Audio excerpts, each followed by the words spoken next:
Seigneur notre Dieu, notre Père, nous te rendons grâce, nous te bénissons, nous t'adorons, nous te louons, nous te magnifions.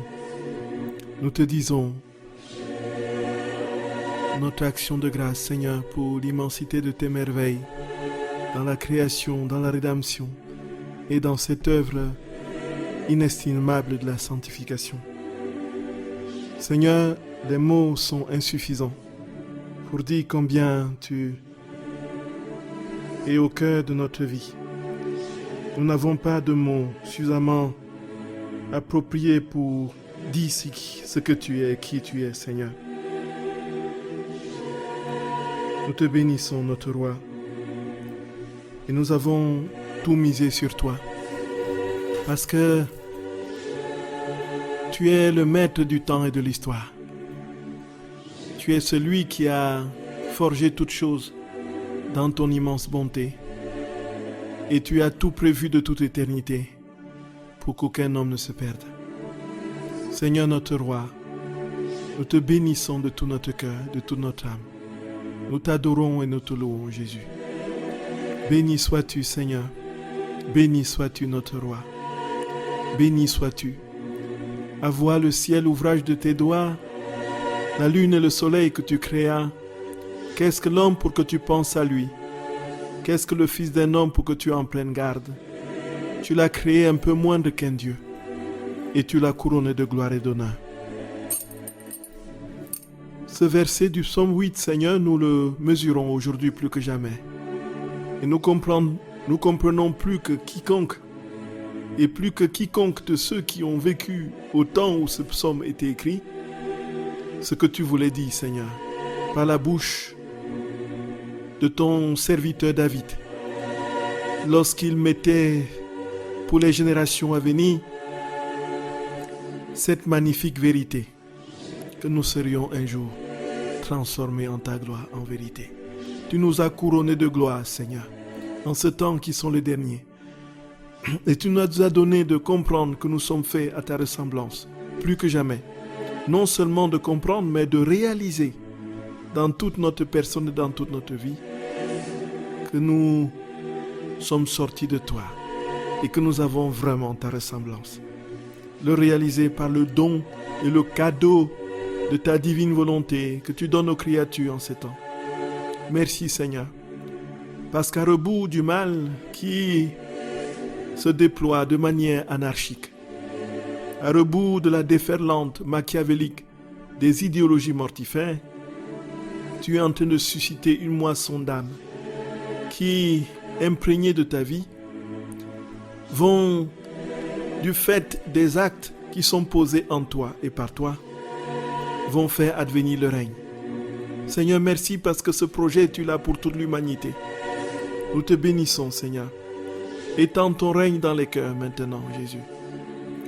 Donne de connaître et de comprendre ce temps de grâce à une multitude, à ton Église et à tous les fidèles, qu'ils parviennent à la connaissance de cette vérité plénière, où tu seras tout en tous, Seigneur.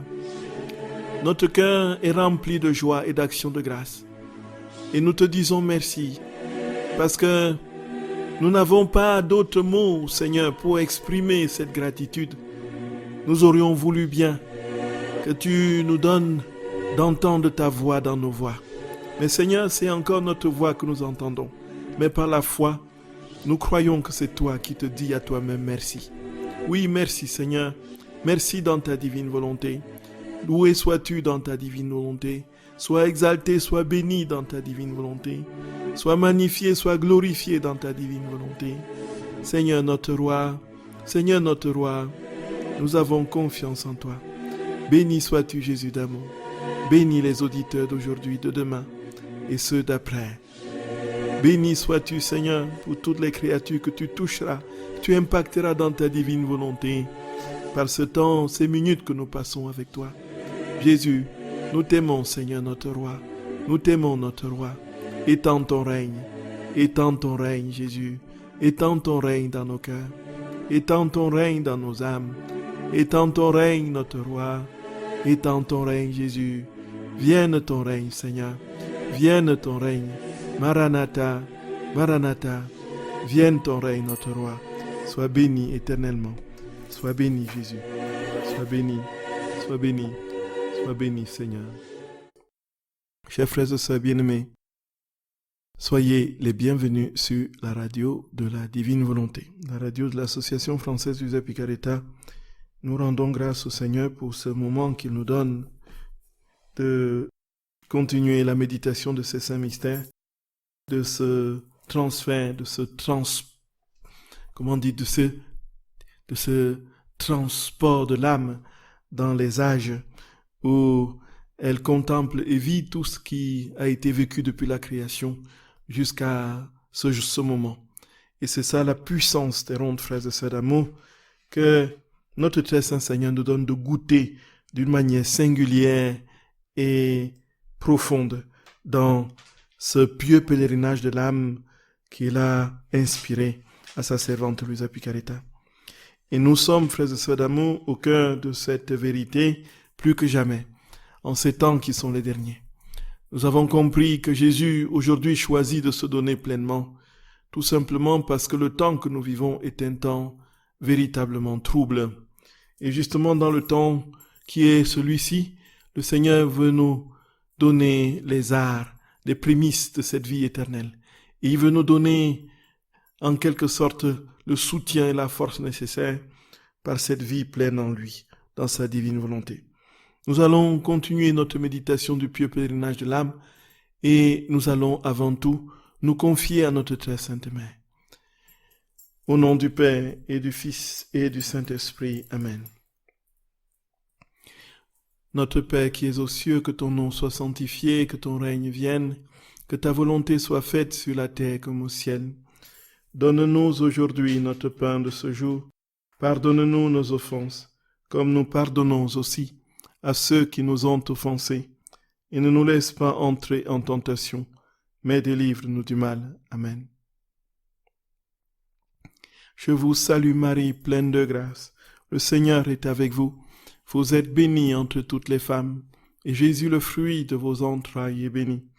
Sainte Marie, Mère de Dieu, priez pour nos pauvres pécheurs, maintenant et à l'heure de notre mort. Amen. Je vous salue Marie, pleine de grâce. Le Seigneur est avec vous. Vous êtes bénie entre toutes les femmes, et Jésus, le fruit de vos entrailles, est béni. Sainte Marie, Mère de Dieu, priez pour nos pauvres pécheurs, maintenant et à l'heure de notre mort. Amen. Je vous salue Marie, pleine de grâce. Le Seigneur est avec vous. Vous êtes bénie entre toutes les femmes, et Jésus, le fruit de vos entrailles, est béni. Sainte Marie, Mère de Dieu, priez pour nos pauvres pécheurs, maintenant et à l'heure de notre mort. Amen. Je vous salue Marie, pleine de grâce. Le Seigneur est avec vous. Vous êtes bénie entre toutes les femmes, et Jésus, le fruit de vos entrailles, est béni. Sainte Marie, Mère de Dieu, priez pour nos pauvres pécheurs, maintenant et à l'heure de notre mort. Amen. Je vous salue Marie, pleine de grâce. Le Seigneur est avec vous. Vous êtes bénie entre toutes les femmes, et Jésus, le fruit de vos entrailles, est béni. Sainte Marie, Mère de Dieu, priez pour nos pauvres pécheurs, maintenant et à l'heure de notre mort. Amen. Je vous salue Marie, pleine de grâce. Le Seigneur est avec vous. Vous êtes bénie entre toutes les femmes, et Jésus, le fruit de vos entrailles, est béni. Sainte Marie, Mère de Dieu, priez pour nos pauvres pécheurs, maintenant et à l'heure de notre mort. Amen. Je vous salue Marie, pleine de grâce. Le Seigneur est avec vous. Vous êtes bénie entre toutes les femmes, et Jésus, le fruit de vos entrailles, est béni. Sainte Marie, Mère de Dieu, priez pour nos pauvres pécheurs, maintenant et à l'heure de notre mort. Amen. Je vous salue Marie, pleine de grâce. Le Seigneur est avec vous. Vous êtes bénie entre toutes les femmes, et Jésus, le fruit de vos entrailles, est béni. Sainte Marie, Mère de Dieu, priez pour nos pauvres pécheurs, maintenant et à l'heure de notre mort. Amen. Je vous salue Marie, pleine de grâce. Le Seigneur est avec vous. Vous êtes bénie entre toutes les femmes, et Jésus, le fruit de vos entrailles, est béni. Sainte Marie, Mère de Dieu, priez pour nos pauvres pécheurs, maintenant et à l'heure de notre mort. Amen. Je vous salue Marie, pleine de grâce. Le Seigneur est avec vous. Vous êtes bénie entre toutes les femmes, et Jésus, le fruit de vos entrailles, est béni. Sainte Marie, Mère de Dieu, priez pour nos pauvres pécheurs, maintenant et à l'heure de notre mort. Amen. Gloire soit au Père et au Fils et au Saint-Esprit, comme il était au commencement, maintenant et toujours, et dans tous les siècles des siècles. Amen. Ô mon Jésus, pardonnez-nous nos péchés, préservez-nous du feu de l'enfer, et conduisez au ciel toutes les âmes, surtout celles qui ont le plus besoin de votre sainte miséricorde. Ô Marie conçue sans péché, priez pour nous qui avons recours. Ô Marie conçue sans péché, priez pour nous qui avons recours à vous. Ô Marie conçue sans péché, priez pour nous qui avons recours à vous. Que par la miséricorde de Dieu, les âmes des fidèles trépassés reposent en paix. Amen. Au nom du Père et du Fils et du Saint-Esprit. Amen. Frères et sœurs d'amour, je vous salue de tout mon cœur et nous rendons de vives actions de grâce à notre Dieu qui nous réunit encore une fois autour de ce grand mystère des rondes où nous pouvons toucher l'éternité et impacter tous les âges à partir d'une prière dans la divine volonté. Et frères et sœurs, c'est pourquoi la divine volonté, on a beau dire, est la réalisation parfaite du projet de Dieu. Nous sommes au cœur de ce temps où Dieu veut nous restaurer pleinement en lui. Et alors, pour nous restaurer en lui, il veut nous faire entrer dans sa vie.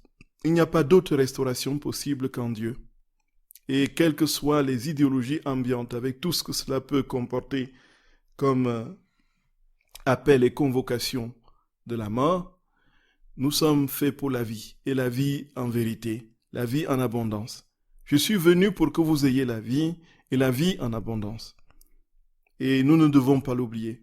Frères et sœurs bien-aimés, nous allons continuer notre méditation, notre lecture méditée et priante du pieux pèlerinage de l'âme. Et nous allons comprendre chaque fois que lorsque nous entrons en Dieu, en Jésus, dans sa divine volonté, nous ne sommes plus dans le temps. Nous quittons le temps. Nous entrons dans l'éternité et nous nous posons dans tous les actes de Dieu dans l'éternité. Et comme nous sommes en Dieu, nous sommes capables de revenir. Ce n'est même pas une question de capacité. Nous sommes d'office dans tout ce que Dieu est. Donc ça veut dire que nous sommes à l'origine du monde, nous sommes à la fin du monde, nous sommes aujourd'hui, nous sommes dans tous les temps et dans tous les âges. Et nous pouvons donc parcourir de manière précise, non pas simplement dans la pensée et dans la projection de l'imagination, mais de manière réelle, concrète, dans l'éternité et dans la présence, l'acte éternel de Dieu, tous les moments de l'action de Dieu dans l'histoire. Il faudrait que nous le comprenions, frères et sœurs d'amour. Je pense que notre Seigneur nous donne de le comprendre encore de manière plus lumineuse en ces temps. Et alors voici, frères et sœurs d'amour, que nous nous étions arrêtés à ce moment où l'âme était au jardin avec Adam et où l'âme contemplait le moment où notre très saint Seigneur façonnait Adam. Et nous avons profité pour aller dans bien des passages du livre du ciel pour comprendre ce que Jésus dit de ce moment de la création. Et nous n'allons pas revenir ici sur les disputatio, sur la disputation, si on peut parler ainsi, entre création et évolution. Nous ne sommes pas là pour ça, frères et sœurs d'amour. Ce qui est plus important pour nous, c'est de comprendre que Dieu a créé l'homme. Et ce n'est pas une histoire de mythe, c'est une réalité. Sinon, nous ne serions pas là. Et qu'il n'y a pas eu une évolution dans les formes morphologiques et psychologiques de l'homme.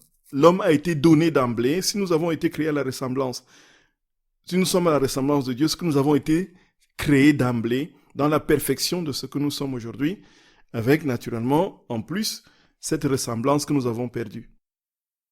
Et alors, nous avons assisté dans l'Éden à la création d'Adam. Et nous avons compris toute la mansuétude, tout l'amour que Dieu a posé dans cet acte de création. Et il a donné à Adam une image, l'image de son propre reflet. Adam était la réverbération de Dieu. Il est dit, notre Seigneur dit que quand il créa Adam, il en tomba amoureux. En quelque sorte, il entre dans une contemplation de ce qu'il est lui-même. Tout simplement, à la différence que ce qu'il tient dans les mains, c'est une créature. Alors, il voit dans cette créature tout ce qu'il est lui-même.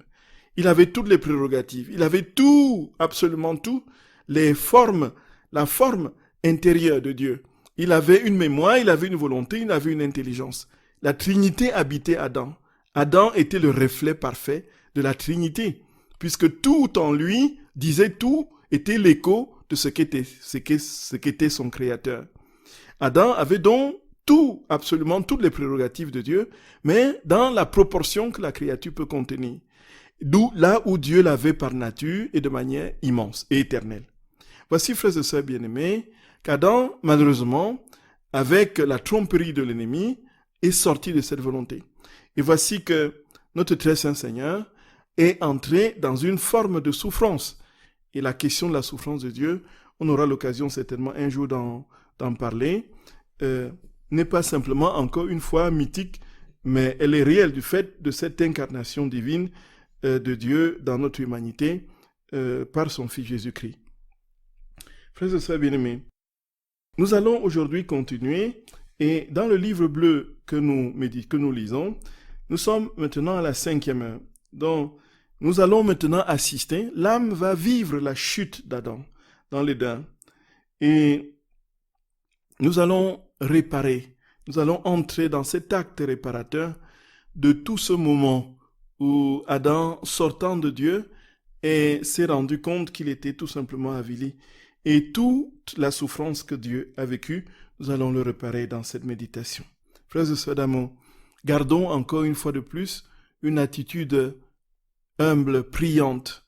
Et nous pouvons, même si nous avons la possibilité là où nous sommes, fermer les yeux et puis laisser ces paroles entrer dans les profondeurs de notre âme et saisir tout notre être et nous transformer, nous porter.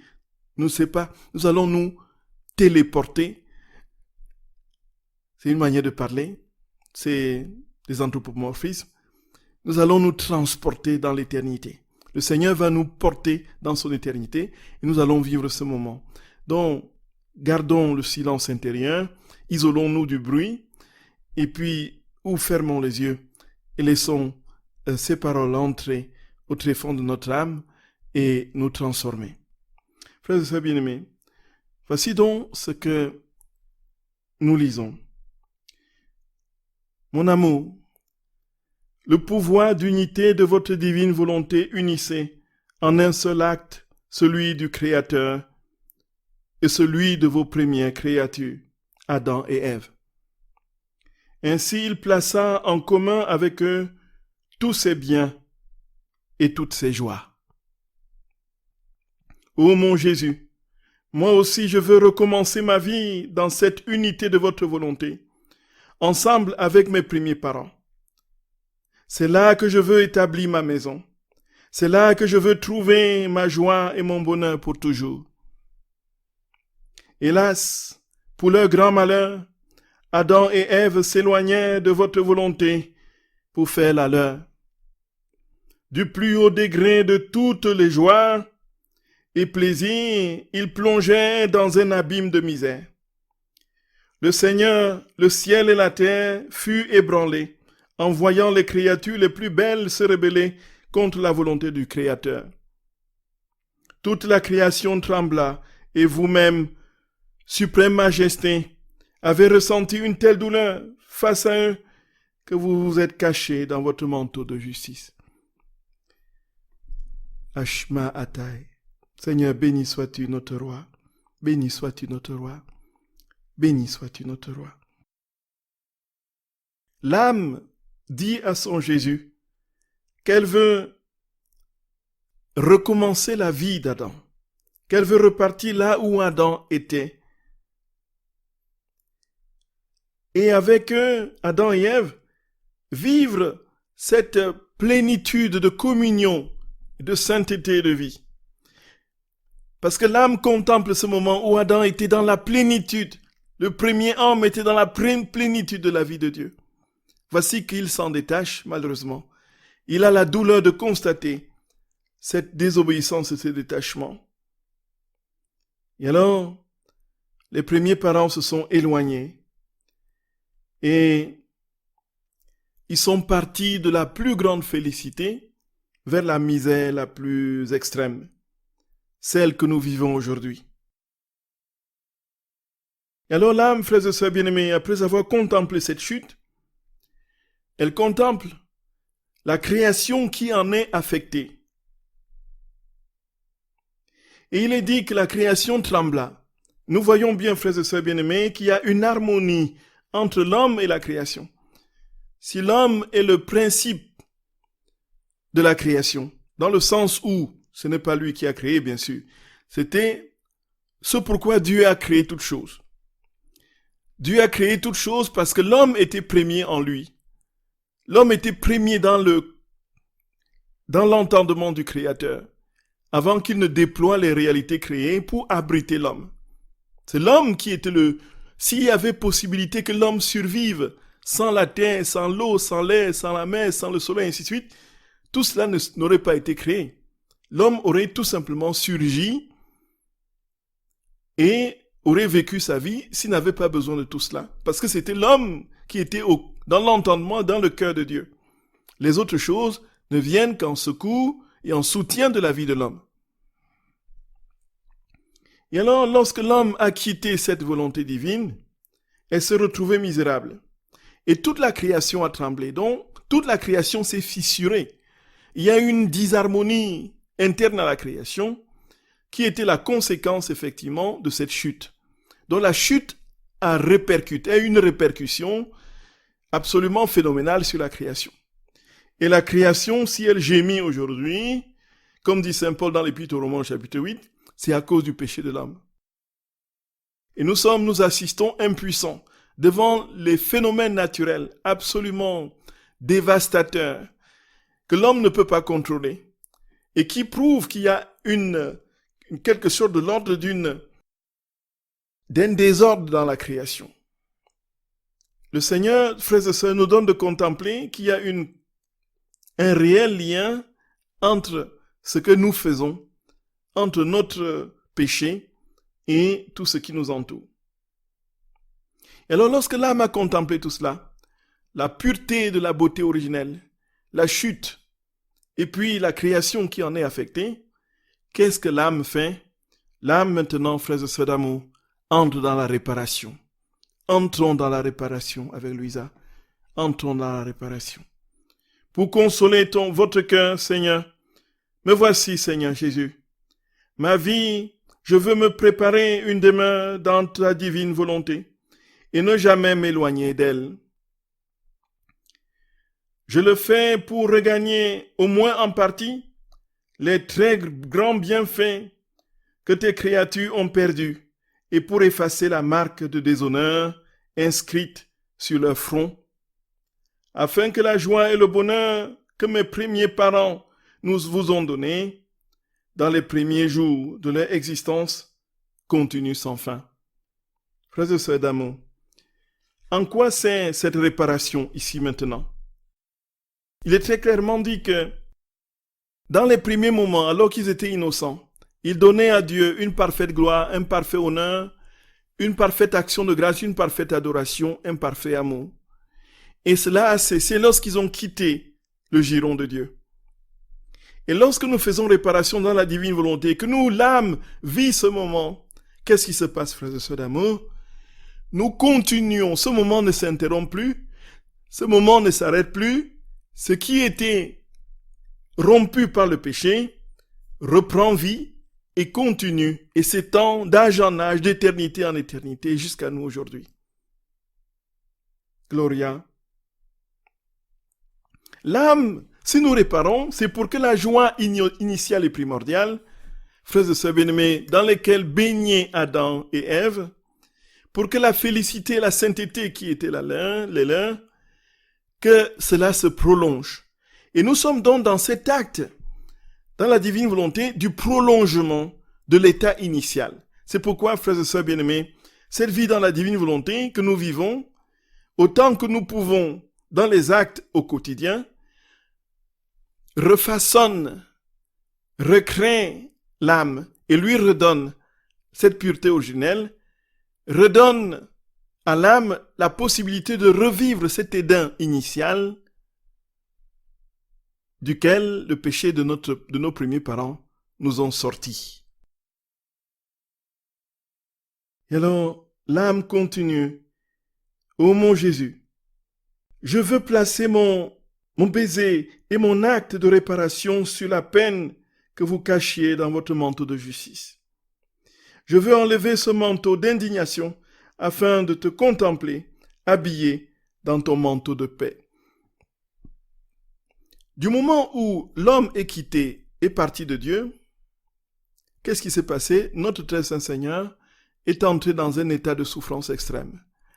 Et voici que le manteau de la justice dont parle Louisa ici, c'est justement le fait que l'homme, ayant choisi de se couper de Dieu, est entré naturellement, du fait de cette coupure, dans la misère. Et Dieu a souffert que l'homme entre dans cet état de misérable condition. Et voici que lorsque l'âme entre dans la divine volonté et reparcourt ce moment et prolonge cette sainteté et prolonge ce fiat que Adam avait donné à l'origine, ou plutôt qu'Adam aurait dû donner, voici que la chaîne ininterrompue de l'amour de Dieu, de sa beauté, de sa sainteté, se déploie en ce moment ici, dans l'âme, et dans l'âme de qui notre très saint Seigneur s'étend dans sa divine volonté, pour que tout lui soit redonné de manière parfaite. Donc la justice, il ne sera plus dans une posture de celui qui a perdu quelque chose parce que nous lui avons rendu.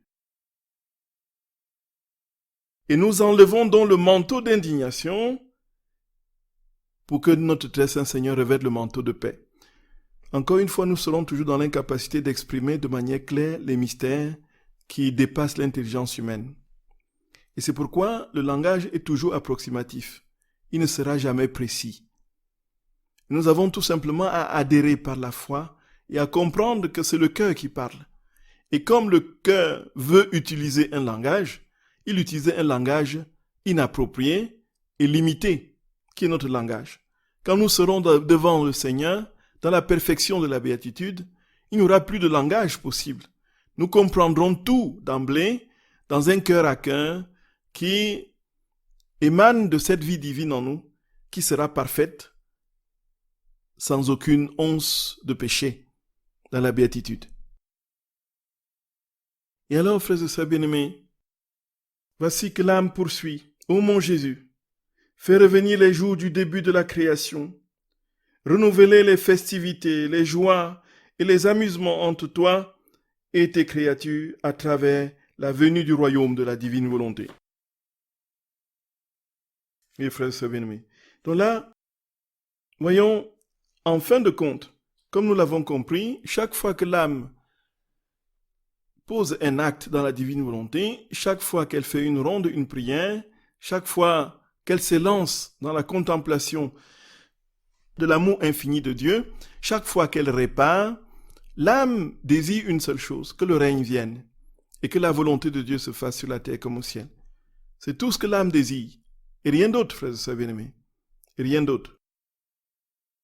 Donc nous avons fini là avec, dans la 5e heure, avec Adam, avec les origines.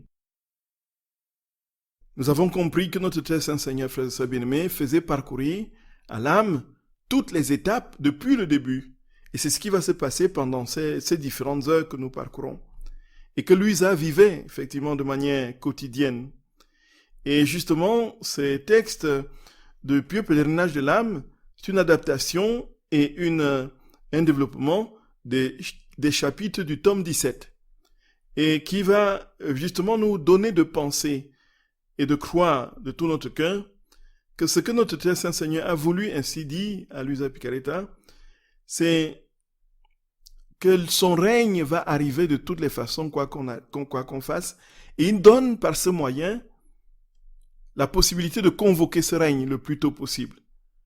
Donc plus nous ferons des rondes, plus nous parcourrons avec Jésus dans sa divine volonté toutes les étapes de l'histoire, en y mettant notre je t'aime, en nous mettant je t'adore, notre je t'aime, je t'adore, je te remercie, sur toutes les choses et sur tous les événements. Que ce soit là, maintenant, nous allons poursuivre avec les patriarches. Et notre très saint Seigneur va, à travers justement ce moyen, redonner la parfaite gloire à l'honneur que les patriarches ne nous ont pas donné. Et nous avons donné dans cet acte de réparation la parfaite gloire que Adam et Ève ne lui ont pas donnée, ainsi de suite.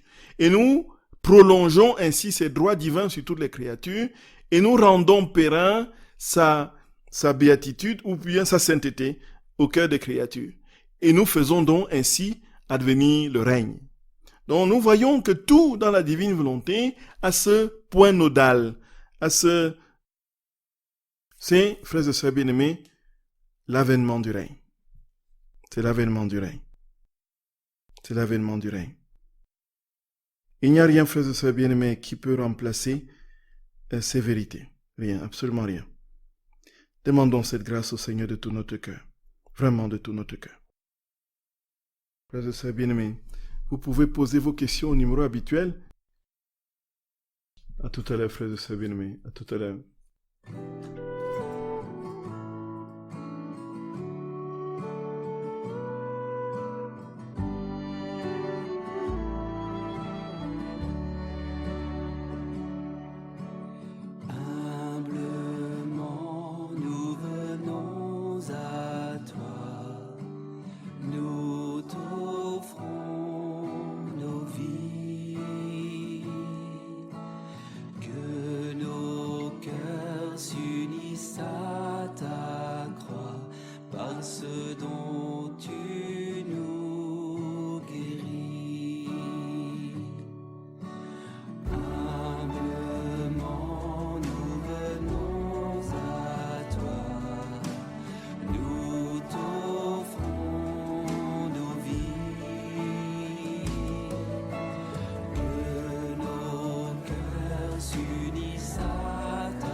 Chers frères et sœurs bien-aimés, vous êtes sur la radio de la Divine Volonté, la radio de l'Association française Luisa Picaretta. Donc nous avons une question qui est arrivée. Peut-on comprendre aussi que notre réparation devient un acte éternel? Donc effectivement, puisque nous réparons, l'acte que nous avons posé, c'était un acte dans la divine volonté. Et tout acte dans la divine volonté est un acte éternel. Parce que par nous-mêmes, humainement, nous ne pouvons pas réparer. Il faut que ce soit Dieu qui répare. Dieu seul est capable de réparer. Et comme c'est lui qui répare, c'est un acte qu'il a posé, donc c'est un acte divin, donc éternel. C'est tout à fait. Tout à fait, c'est aussi un acte éternel. Alors, le texte de la première lecture de ce jour, une autre question. Donc Moïse négocie avec Dieu, donc épargner son peuple. Donc comme la divine volonté est intemporelle, on peut penser que Dieu cède à Moïse parce que lui avait déjà réparé et consolé Dieu. Ah là là, mon Dieu. Des questions très, très, très, très pointues. Et tout à fait. Donc, ce qui est sûr, c'est que euh, dans l'acte éternel, le Seigneur peut avoir agi dans l'Ancien Testament avec un acte qui a été posé dans la divine volonté ici, aujourd'hui. Et il pourra utiliser l'acte que nous avons posé aujourd'hui pour impacter une réalité 200 ans après nous, pour résoudre un problème 200 ans après nous. En fait, quand il parle du quota des actes, en fait, quand il exauce une prière, il n'est pas immédiatement dit que c'est la prière que nous lui avons adressée en ce moment-là qui a servi pour que notre demande soit exaucée. Nous pouvons effectivement avoir déjà eu des prières avant et des personnes qui prient ailleurs, qui ont prié avant nous, ou bien qui prieront après, pour une intention qui est similaire à la nôtre. Le Seigneur, comme tout est dans son éternité, alors il sait déjà cette prière, il l'utilise pour vivre ce qu'il a à vivre, ce que nous avons à vivre aujourd'hui et nous exaucer maintenant. Et c'est pourquoi il peut, dans cet acte éternel, dans le sein de sa mère, souffrir par anticipation les souffrances qu'il vivra sur la croix. On ne peut même pas parler d'anticipation, puisqu'il n'y a pas d'anticipation en Dieu, puisque tout est dans l'éternel présent. Donc l'acte, la souffrance de la croix, est aussi reproduite dans le fœtus. Parce que c'est la même souffrance éternellement gravée dans la personne de Jésus depuis son décret de la rédemption. Donc, c'est ainsi effectivement. Donc, nous comprendrons tout de manière encore infiniment plus lumineuse au ciel. Et nous aurons tout simplement la joie de danser de joie. N'est-ce pas, la possibilité de danser de joie devant les merveilles sans fin de l'amour de Dieu qui se poseront devant l'évidence de notre amour. Alors, une autre question. Quelle est la différence entre devenir une hostie vivante et former des hosties pour Jésus? Disons que le Seigneur en parle dans différents tomes et il y a une accélération de ce processus quand il va parler de l'Eucharistie. Je veux dire de ses enseignements, une accélération, un plus grand projecteur sur ces vérités quand il parle de l'Eucharistie. Frères et sœurs bien-aimés, en fait, le Seigneur dit que le projet qu'il a sur nous, c'est de nous donner la ressemblance. Et la ressemblance, aujourd'hui, où est-ce qu'elle se manifeste de manière parfaite? C'est dans l'hostie consacrée. Mais l'hostie consacrée ne peut pas effectivement correspondre à cette ressemblance, puisque l'hostie consacrée est une matière inerte, donc qui n'a pas d'âme. La farine n'a pas d'âme. Il vient, la perfection de la communion, c'est dans une matière aujourd'hui, où il est en son corps, son sang, son âme et sa divinité, c'est dans la farine. Il est parfaitement en son corps, son sang, son âme et sa divinité dans l'hostie. Mais l'hostie, ce n'est pas pour l'hostie qu'il est venu s'incarner. Et il dit que il est venu pour notre âme. Et l'âme a donc la vocation de devenir une hostie. Et ce qu'il vit dans l'hostie, il veut le vivre pleinement dans l'âme pour que l'âme, à la différence de l'hostie, soit capable de lui dire un merci, un je t'aime, un je t'adore, ce que ne peut pas lui donner l'hostie inerte, la matière inerte. Et alors, comment est-ce qu'il forme l'âme? Comment est-ce qu'il devient hostie dans l'âme? Et c'est alors qu'il va, dans un passage dont j'oublie la date, décrire un peu comment on devient une hostie. En fait, en devenant une hostie pleinement, on forme des hosties. Comment ça se produit, dit Jésus? En fait, il faut qu'il y ait la matière pour l'hostie. La matière pour l'hostie, c'est quoi? C'est tous nos actes, petits ou grands, conscient ou inconscient, naturel ou spirituel. Tous nos actes, tout est matière pour former des hosties. Ça veut dire que quand nous parlons dans la divine volonté, nous formons une hostie. Quand nous marchons dans la divine volonté, nous formons une hostie. Quand nous prions, nous formons une hostie. Quand nous mangeons, nous formons des hosties. Autant d'actes, autant d'hosties. Autant d'actes, même dans un acte circonscrit, spécifique, comme manger, autant de coups de fourchette, autant d'hosties. Pardonnez-moi. Pardonnez-moi de prendre l'exemple de la nourriture toujours. Autant de pas, autant d'hosties, ainsi de suite, ainsi de suite. Et alors, ce sont des hosties que nous formons. Chaque fois, il y a une vie divine qui sort de cet acte que nous posons. Autant de pensées dans la divine volonté, autant d'hosties. Donc, autant de vie divine. Les hosties, ce sont les vies de Dieu. Donc, Dieu jaillit de tous ses actes en son corps, son sang, son âme et sa divinité. Et alors, frères et sœurs bien-aimés, et le but c'est quoi? C'est qu'un jour nous devenons totalement, pleinement hosties vivantes.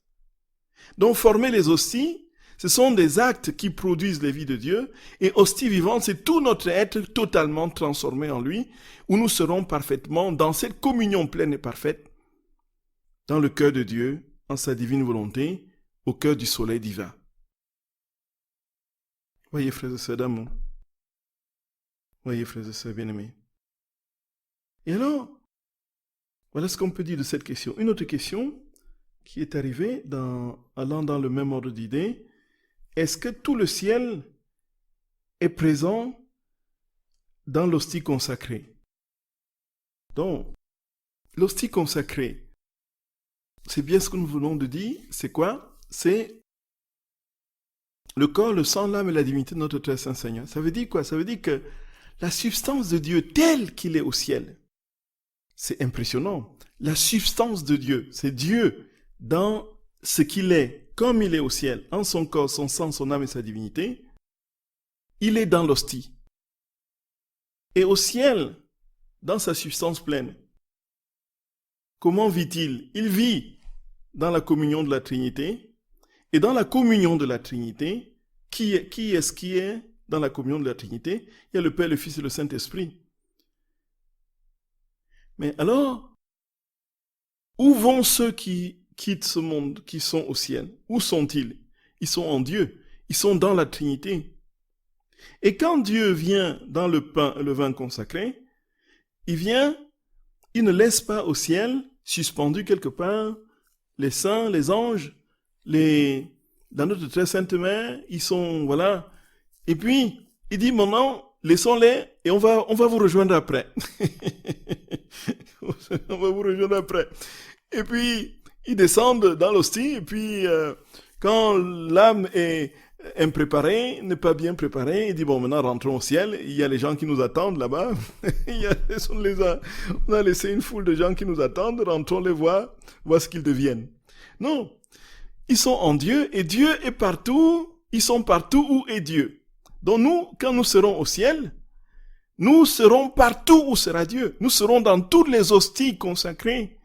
Nous serons quand nous sommes dans la divine volonté déjà, si c'est déjà à un degré au mode complet, nous sommes déjà dans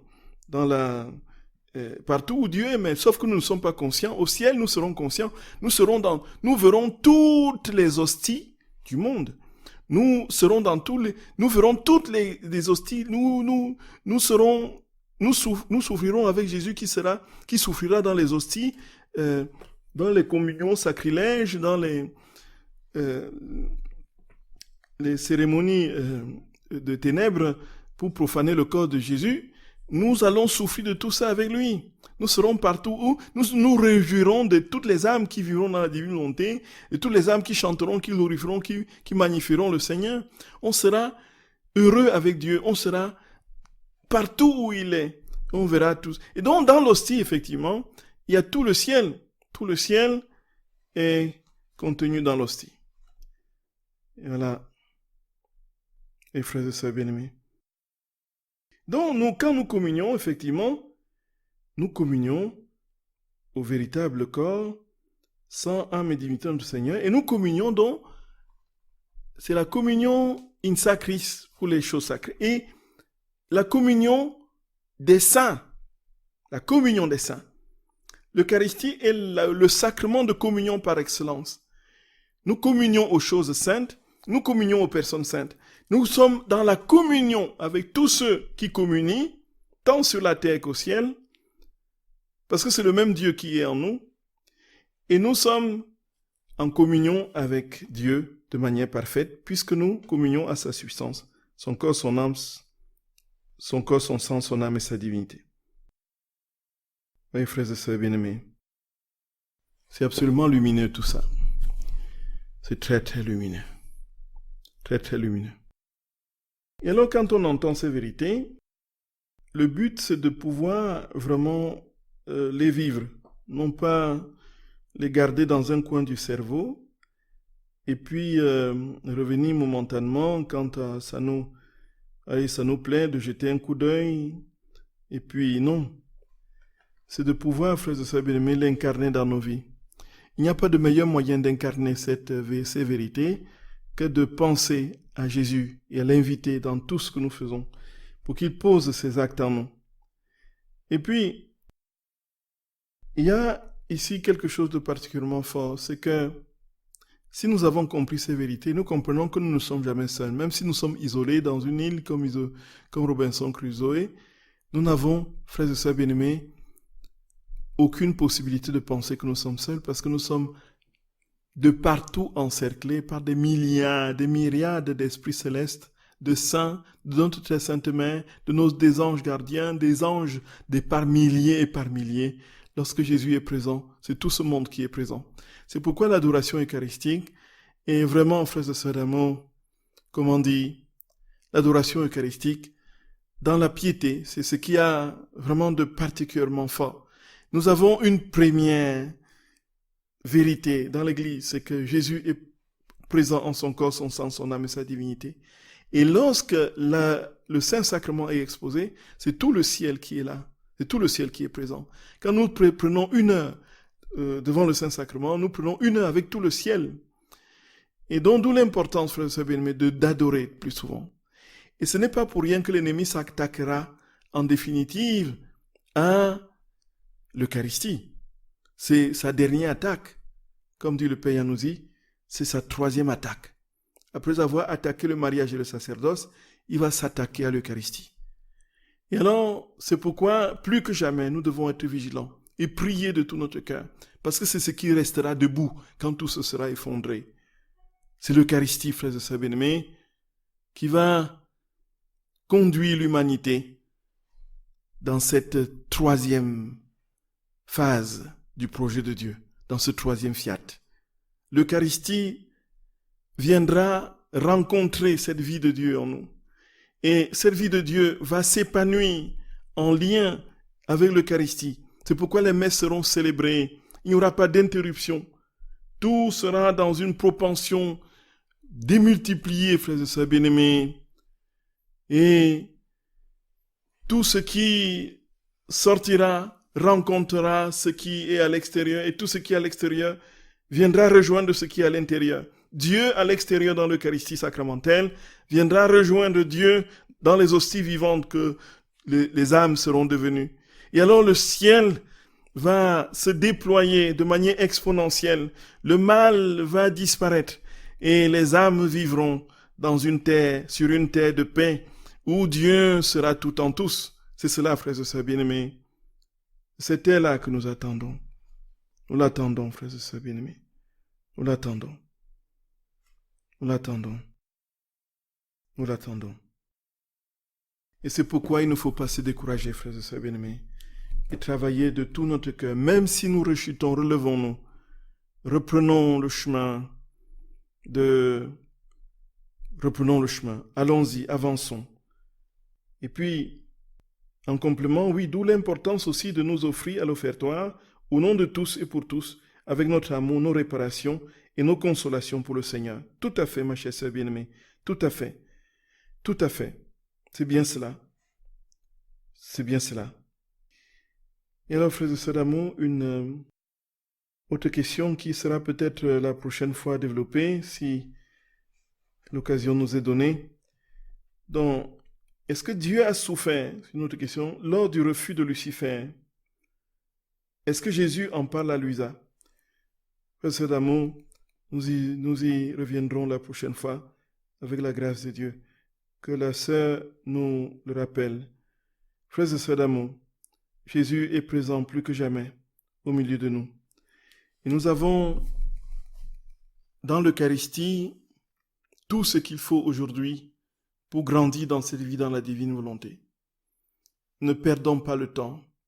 Vraiment, ne perdons pas de temps. Avançons confiants et allons-y jusqu'au bout, frères et sœurs d'amour. Jusqu'au bout. Travaillons de toute notre âme pour rendre Jésus présent dans tout ce que nous faisons. Et ainsi, en multipliant les hosties, nous serons des hosties vivantes. Et ce faisant, il y aura, là où nous passerons, toujours la paix. Les âmes seront dans la joie de découvrir combien Dieu vit en notre âme.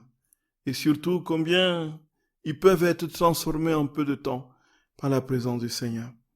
Frères et sœurs d'amour, que Jésus nous accorde cette grâce, que nous soyons persévérants, que rien ne nous décourage.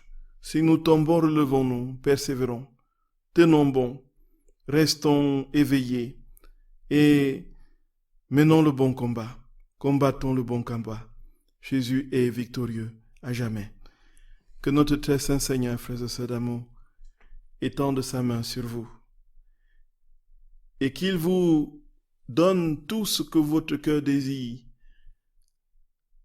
ce seul désir qui est de lui appartenir et de vivre de sa vie dès ici-bas, qui vous donne ce grand cadeau de sa divine volonté, qui vous bénisse et vous garde dans son amour, au nom du Père et du Fils et du Saint-Esprit. Amen. Frères et sœurs bien-aimés, soyez abondamment bénis. Soyez abondamment bénis. Et puis à la prochaine fois, si le Seigneur le permet, très grande et profonde communion de prière. À très bientôt, frères et sœurs d'amour. À très bientôt.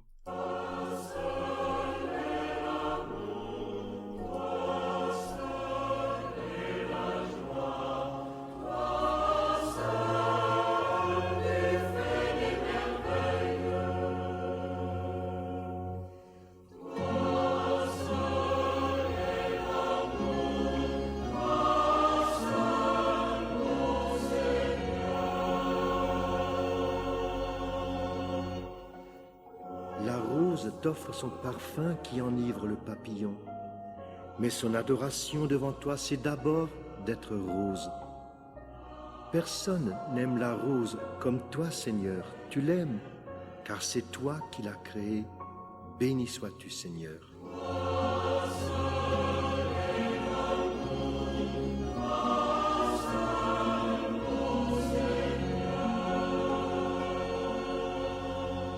L'alouette t'offre son trille qui réveille l'aurore.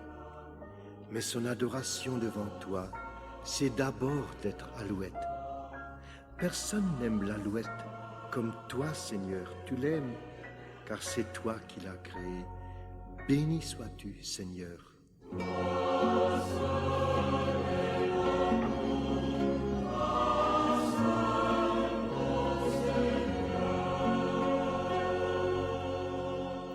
Les étoiles t'offrent leurs harmonies qui bercent la ronde de la nuit.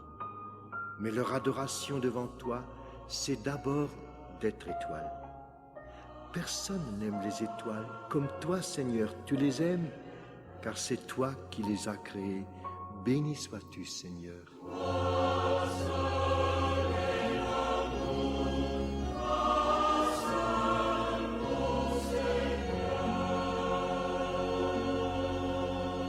L'océan t'offre ses vagues qui font rire les mouettes. Mais son adoration envers toi, c'est d'abord d'être océan. Personne n'aime l'océan comme toi, Seigneur. Tu l'aimes, car c'est toi qui l'as créé. Béni sois-tu, Seigneur.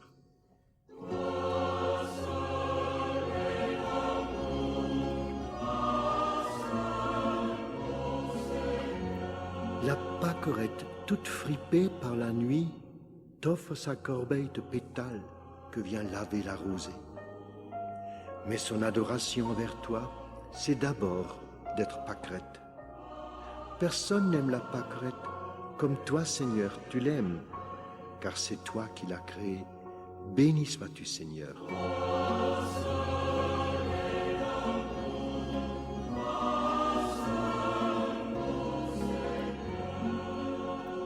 Le sapin t'offre son tapis d'aiguilles pour faire danser les lutins roses, et de joie il se frotte les branches. Mais son adoration envers toi, c'est d'abord d'être sapin. Personne n'aime le sapin comme toi, Seigneur, tu l'aimes, car c'est toi qui l'as créé. Béni sois-tu, Seigneur.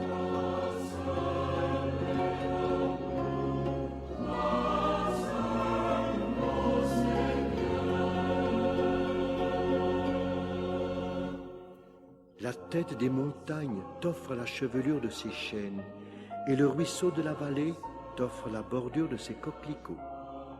L'océan t'offre ses dauphins, la fourmi son travail, le grillon sa fantaisie, la rivière bleue ses libellules. Mais leur adoration envers toi, c'est d'exister dans toute leur splendeur comme tu les as créés.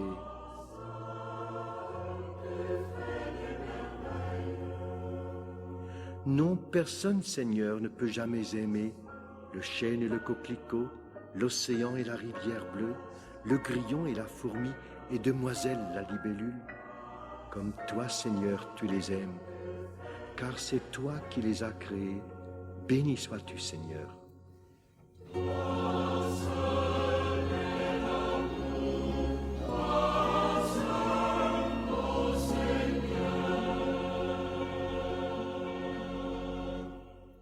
Je voudrais t'offrir, Seigneur, avec l'univers et sa beauté, chaque instant de ma vie.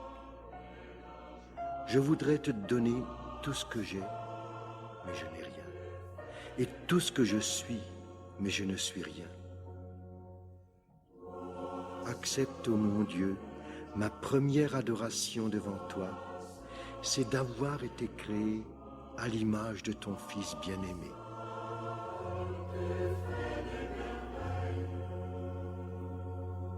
Personne, Seigneur, ne m'aime comme tu m'aimes, car c'est toi qui m'as créé. Merci de m'avoir créé à l'image de Jésus, mon Sauveur et mon frère.